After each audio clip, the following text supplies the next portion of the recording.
Hello, my loves, and welcome back to the podcast, or welcome back to my channel if you are listening, watching on YouTube. My name is Amy if you're new here, and I'm an evidence-based nutritionist that works with women and helps them become the fittest, healthiest, happiest versions of themselves through sustainable methods. And I just want to let you know that everything that I teach on my platforms is backed by the latest research and science, so you can trust this information that I am putting out. There's no nonsense here, there's no bullshit. It is literally factual information that is backed by science. So I want you to feel that this is a place where you can come in a world where there's just so much conflicting information and so much noise when it comes to nutrition, and you might be feeling confused and thinking I haven't got a clue what to believe anymore. Let this be the place where you can come to be educated and empowered with everything to do with nutrition and health and wellness. So I'm going to try and keep this episode quite short today, which is pretty hard for me because usually I go off on tangents. But today's episode is going to be all about aggressive dieting and extreme dieting methods and quick fixes. And I wanted the ultimate aim and intention with today's episode is to change your perspective or your mindset around weight loss and dieting and results. And the reason for today's episode is because more and more people reach out to me for a quick result. They want to get a result like losing a stone in a month. They want to get a result in a short space of time. And I'm also seeing people being disheartened by losing half a pound to a pound per week and saying that the progress is slow and slow progress is boring. I want to change your perspective on this and why faster fat loss isn't as sort of good as what it seems. And most things aren't. Like when something's too good to be true, it usually is. And it's the same with aggressive dieting.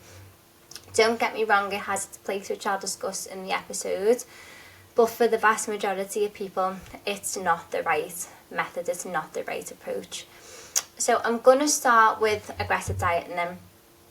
So aggressive dieting is a protocol that I learned 18 months ago through my lecturer at the university where I done my nutrition degree. So it's the aggressive dieting protocol by Martin MacDonald. And this has actually been around for decades, but he just teaches it in a way that us nutritionists can use with our clients as if they need them. And I think that's the most important thing to touch on before we go into this episode.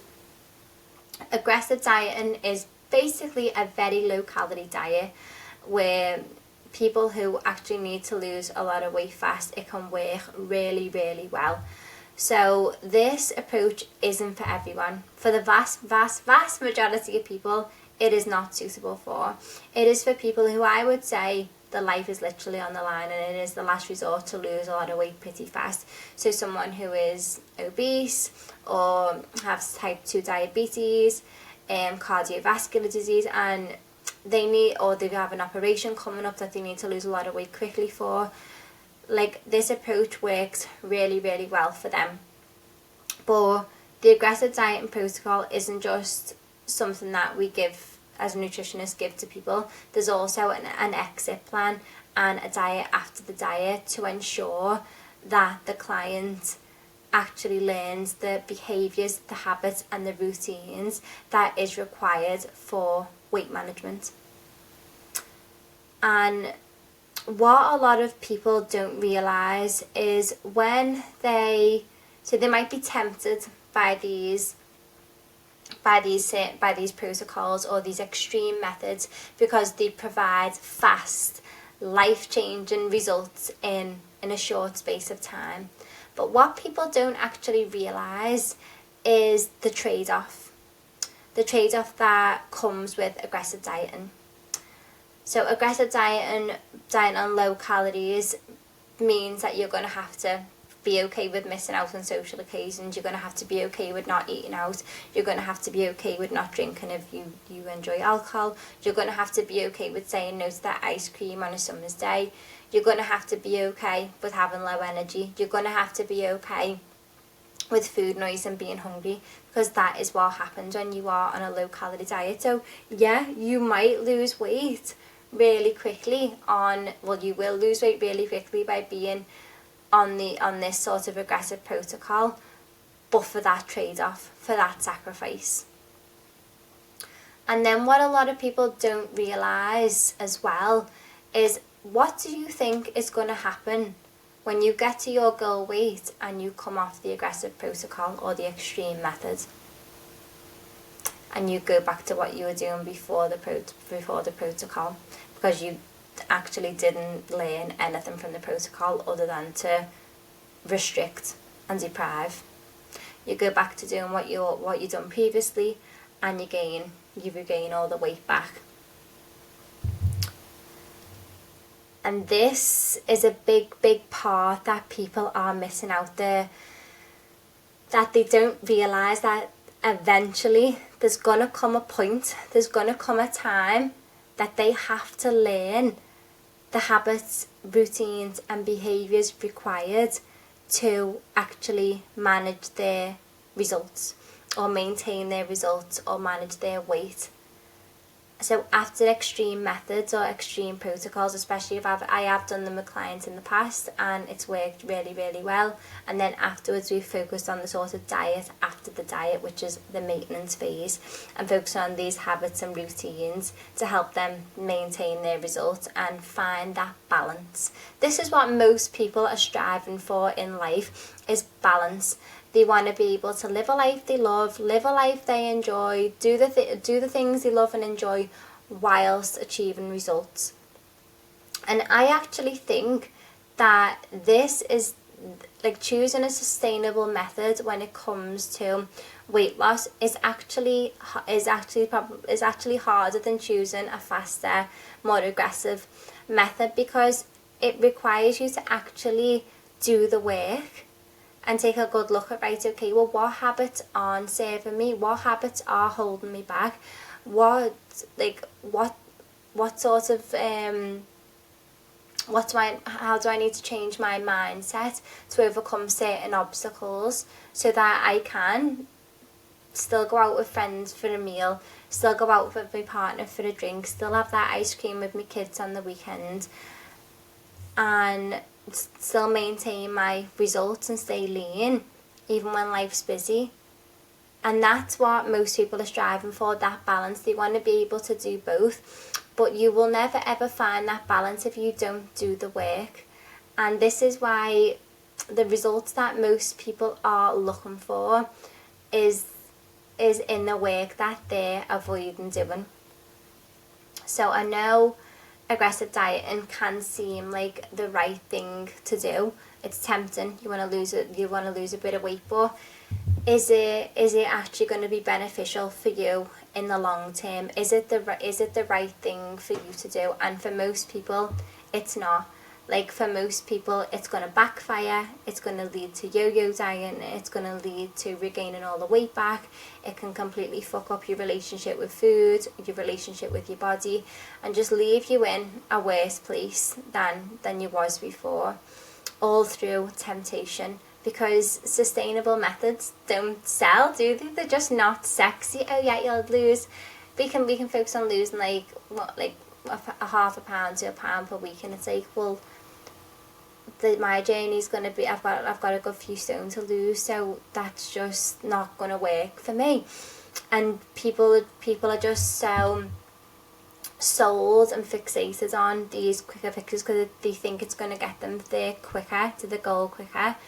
But in reality, these quick fixes and aggressive isn't a fad if it's done properly, but aggressive methods for the wrong people can backfire and actually make the journey to your goal a lot longer. Whereas if you would have just chose the sustainable method and done the work, at least you'll be on your path, you'll be dropping weight consistently, and then you'll be learning the habits and routines and behaviours and doing the work required to maintain those results long term.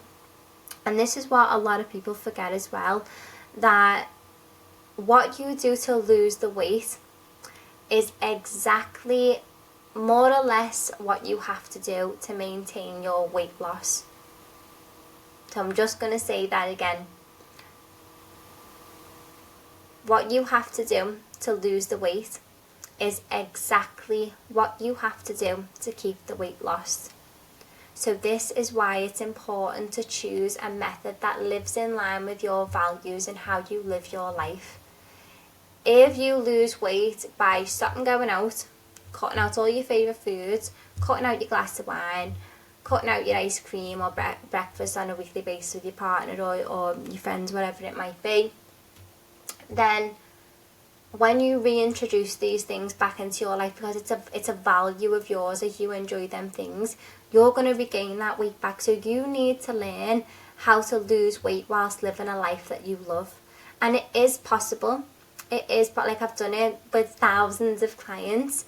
You just have to learn how to do it, and everyone is different, and everyone will have to have sort of make different sacrifices in certain places to be able to do that. But you don't need to massively over restrict or choose these extreme methods to get you to where you need to be. And an analogy that I want to share with you is aggressive dieting is like crash revising the night before an exam. It might feel like you're doing something productive, you cram, you panic, you might even scrape a pass, but you don't really learn anything and none of it sticks. And what actually works long term is consistently showing up, consistently doing the work bit by bit, and building the habits that are going to stay with you long term. So if you're someone that is thinking about doing the aggressive dieting protocol or choosing an extreme approach just to get into the next stone bracket, or just to lose 10 pounds, just to get into that inverted commas ideal body, then I would say that it is not the approach for you, because trying to stick to very low calories and can just lead you to getting into this horrible swing of over restricting and overindulgence and never finding that balance. So what you actually need to do is stop rushing to get into this ideal body and actually allow yourselves to find some balance that you can actually maintain long term, and that you're going to actually be happy doing as well.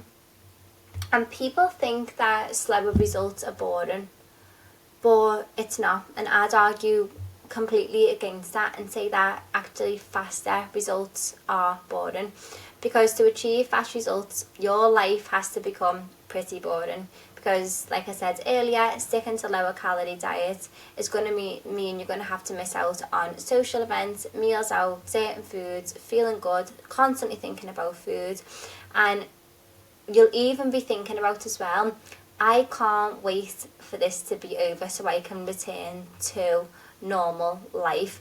But then what do you think's going to happen when you return to normal life? And it's like, hey, so this work that you were avoiding initially, now you're going to have to learn how to do this to maintain these results long term. So I hope this short and sweet podcast has hopefully changed your perspective on extreme methods and how they're not all that they seem, and how they can backfire and actually make the journey to your goal longer, and even fuck up things even more along the way, by worsening your relationship with food, worsening your relationship with your body, leading to more yo-yo dieting, and maybe even leading to you thinking that if you did you would lose weight on a very low calorie diet, and leading you to think that to lose weight you do have to go to these extreme methods, and leave you in that sort of mindset, and you're constantly in this horrible swing of over restricting with very low calories and then overindulging because you can't stick to the calories and you're constantly in this battle. Whereas the approach that most people need to choose is the sustainable, unsexy method, which is super sexy, to be honest. Because it's going to allow you to get your results whilst living a life that you love. Meals out, that includes meals out, alcohol, holidays, Christmas, Easter, things like this. Like, these are all, this is another thing as well. I see people putting off starting their journeys because they're like, oh, I've got loads on over the next few weeks. I've got a wedding, I've got a birthday, I've got a holiday, it's Christmas, or it's Easter. Newsflash, there is always going to be an event. There's always going to be something. There's never ever a perfect time to start your health and fitness journey, to start working. And that's what it's about, you know, working on your habits. Working on your habits and the parts of your mindset that are holding you back from actually achieving your results. And that's what it's all about. It's changing, it's behaviour change. And that doesn't matter if there's loads of events coming up, because we can navigate them. And I would actually argue that starting your journey when life is actually busy is probably the best time to start, because you're actually going to learn how to navigate these situations and still achieve your goals. So actually starting in a busy time is probably more beneficial, because you'll learn the tools then, and you can maintain your weight all year round. So don't put your life on hold don't put your goals on hold until life magically frees itself up where you haven't got a single plan for months, because it'll never happen that way. And you know, even if it did, right, life has funny little ways of being unpredictable and just making one of your kids get sick, or you get sick, or you get injured or something like that, and then it's like, what, do we just stop all of a sudden working on our goals? And it's like, no, we adapt and we learn how to navigate. So I hope this has led you to feeling a little bit more inspired to take a more sustainable approach to your goals, and also not to hold off on starting a journey until life is perfect, because there's never going to be a perfect time, ever. So if you are someone who does want support in doing that, basically achieving your goals whilst living a life that you love and fueling your body and feeling amazing whilst you're doing it, then I am your gal. So drop me an email, drop me a message on Instagram, and let's have a chat about an approach that is going to work best for you. And keep your blinkers on, girls, because there's so many approaches and diets out there now that are just have huge marketing claims behind them, and they all might seem great like initially, but then behind the scenes it's not all what it's made out to be. And if you ever want to ask my honest opinion on anything, again, my emails and DMs are always open. So have a gorgeous day. I hope you found this episode useful. As always, message me and give me some feedback, or if you want to chat to me, let me know. But have a gorgeous day, and I will see you in the next episode. Lots of love.